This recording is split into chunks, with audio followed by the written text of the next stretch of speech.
In this video, I'm going to go over those recommended practice problems I gave you for using the shortcut method. The first two have to do with evaluating sentences, and then, of course, the second two are arguments. So 2A asks you to either show that the sentence is truth functionally true by constructing a full truth table, or show that the sentence is not truth functionally true by constructing an appropriate shortened table. In this case, that appropriate shortened truth table is going to be a set of truth value assignments for those two atomic sentences that make the sentence false. Because if you can find one, then the sentence isn't truth functionally true. So I'm going to start the setup the same way that I always do, which is laying out our atomic sentences, and then we're going to assign truth values to them below that. So here we've got a disjunction as our main connective.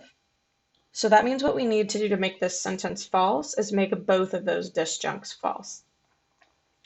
Let's start with our left disjunct, which is F or H. We know the only way to make a disjunction here false is to make both of the disjuncts false.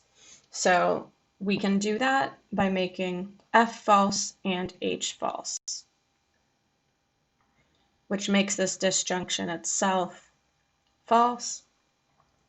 And now we've already assigned truth values to both of our atomic sentences, so we just need to check and see if that also makes the other disjunct, it's not the case that F, if and only if H, false.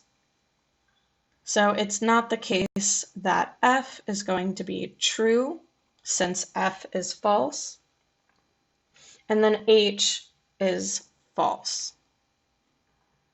And as we know, biconditionals are true only when the truth values match, and they're false when they don't match. So here we've made the biconditional false. So now we have both of the disjuncts of our main disjunction are false. So this is also going to be false.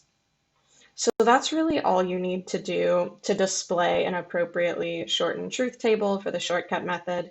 You need to clearly have your truth value assignments laid out in roughly this format here, and then have the sentence laid out and show that that makes the sentence false. So the next example kind of goes the other way. We have to either show that the sentence is truth functionally false by constructing a full truth table, or show that it's not truth functionally false by constructing an appropriate shortened truth table using the shortcut method. So because we're trying to show it's not truth functionally false, what we need to do here is make the sentence true. So our main connective here is a material conditional. And what that means, the easiest way to make a material conditional true is to either make the antecedent false or to make the consequent true. Because if we have a true consequent, then we have a true material conditional. So that's how I'm going to start. I'm going to make that consequent, it's not the case that C, true.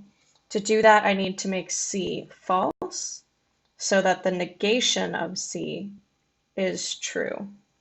And now, without doing anything else, we already know that this is going to be true. Now let's look at our antecedent just to see how things are panning out. So we know that C is false, and we know that C is false. So here we've got false for one side of our biconditional, and then we've got to assign a truth value to D to determine the rest of that biconditional with that disjunction. At this point, it doesn't actually matter what we make the truth value of this antecedent, because as long as we have a true consequent, that material conditional is true. But for the sake of having the full appropriate shortened truth table, you do need to give assignments to all of the atomic sentences. So you can't stop here. You do need to assign something for D. If we want to make the antecedent also true, we just need to make D true. For the antecedent also true, we need to make D false. Because if D is false, this biconditional is false, or this disjunction is false. So the biconditional would be true because the truth values match, right? We have false for the left side and false for the right side. So that would make this true. You also could make D true, then the biconditional would be false, and you'd have a false antecedent, and the material conditional would still be true. So there's more than one way to do a complete appropriate shortened truth table using the shortcut method here, but this is all you really need to do. We have a true material conditional if C is false and D is false. So we've got that counter evidence, that appropriately shortened truth table that shows the sentence is not truth functionally false. It can be true. So now let's move on to the arguments. What you have to do here is either show that the argument is truth functionally invalid by constructing an appropriate shortened truth table, or show that the argument is truth functionally valid by constructing a full truth table. As you get more and more comfortable with doing these, you don't necessarily have to do a full truth table, but for the sake of following these instructions for the homework assignment, if you can't do a shortened truth table, you should do the full truth table to double check your work. So here our argument has two premises. If J or M, then it's not the case that J and M. And then M, if and only if M, then J. And then our conclusion is if M, then J. So let's lay out those atomic sentences. Again, here we just have two. And doing this one is actually fairly easy because we know we have to make our conclusion false, and there's only one way to make this conclusion false, right? To make a conditional false, we have to make our antecedent true and our consequent false. So that tells us that J needs to be false and M needs to be true. And then we have a false conclusion. So now we need to see, knowing this is the only way to make our conclusion false, if those premises are true. Here we know that this side of the biconditional in the second premise is false, right? Because we've made it false. It's the same as our conclusion. But we also know we've made M true. So that means that this premise has to be false if our conclusion is false. And that's a really good indication that this argument actually is valid. There's only one possible way to make the conclusion false, and that forces one of the premises to be false. Let me show you the full truth table just so you can see where that falls in. Here I've just already done the full truth table because hopefully you're comfortable setting these up by now. And the row that I've highlighted is the only row on which we have a false conclusion. Remember, as long as the conclusion's true, then it can't be a counter example to validity. It can't show that it's invalid. And just like we discovered while doing the shortcut method above, that also makes the second premise false. There are two rows on which we have all true premises, the fourth row and the second row. And on that row,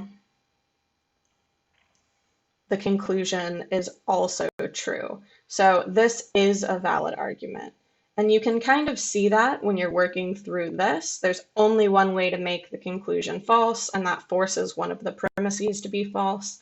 But until you get more comfortable with these dynamics and learning how to read them, I always recommend you do go ahead and do the full truth table to show that this is a valid argument. Let's move on to the last example problem. Same instructions, either show that the argument is truth functionally invalid by constructing an appropriate shortened truth table, or show that it's valid with the full truth table.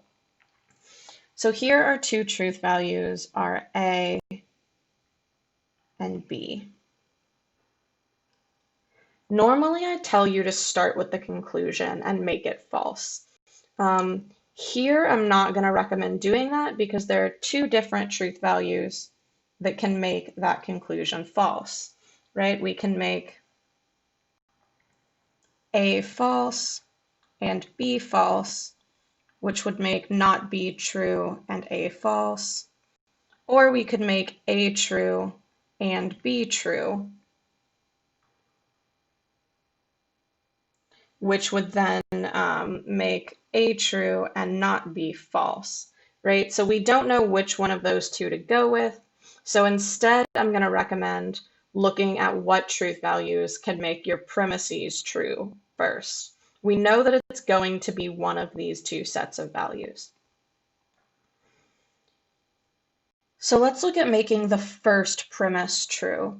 We know we need the consequent to be true or the antecedent to be false. So if we follow this first set of values and make A false, that makes not A true, which makes the conditional as a whole true. So now that that's showing promise, let's look at the second premise and see what that gives us. So we know B is false, that A is false, and of course that B is false. So looking at this inside conditional, we know we have two false values, which makes this true.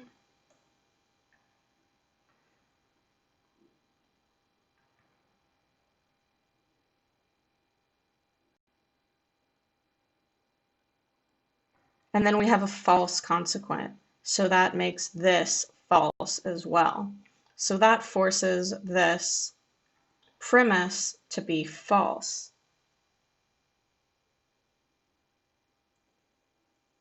So that's one of our options for making this, for making the conclusion false, right? We pick the making A false and B false.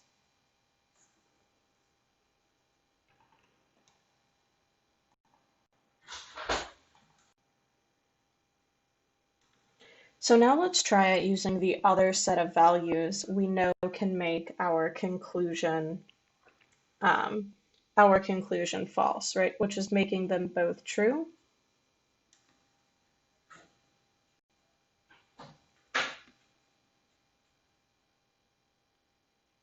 And that's this set here.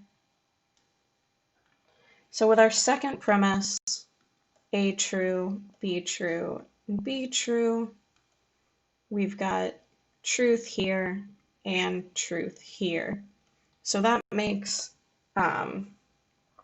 this conditional here true.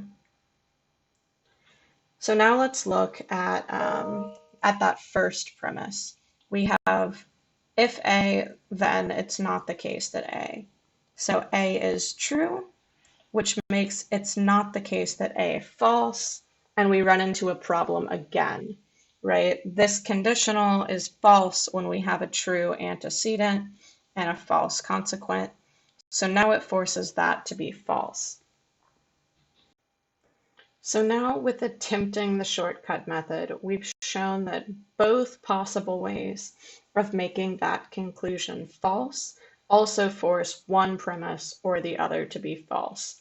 So that's a really good indication that this one is also a valid argument. And if we look at the full truth table, which again, I'm not going to work through for you because I've shown you how to do these before, but we can see that when we have a false conclusion, which we would need to have an instance of invalidity, at least one of the two premises are also false.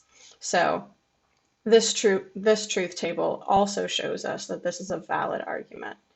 On the one row that we have all true premises, we also have a true conclusion. So hopefully these examples were somewhat helpful for you to work through to see how the shortcut method works and what happens when you run into roadblocks and how to interpret those roadblocks.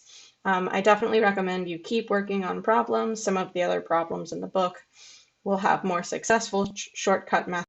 Definitely, if you have any questions, do some more practice, bring questions to class, or contact us.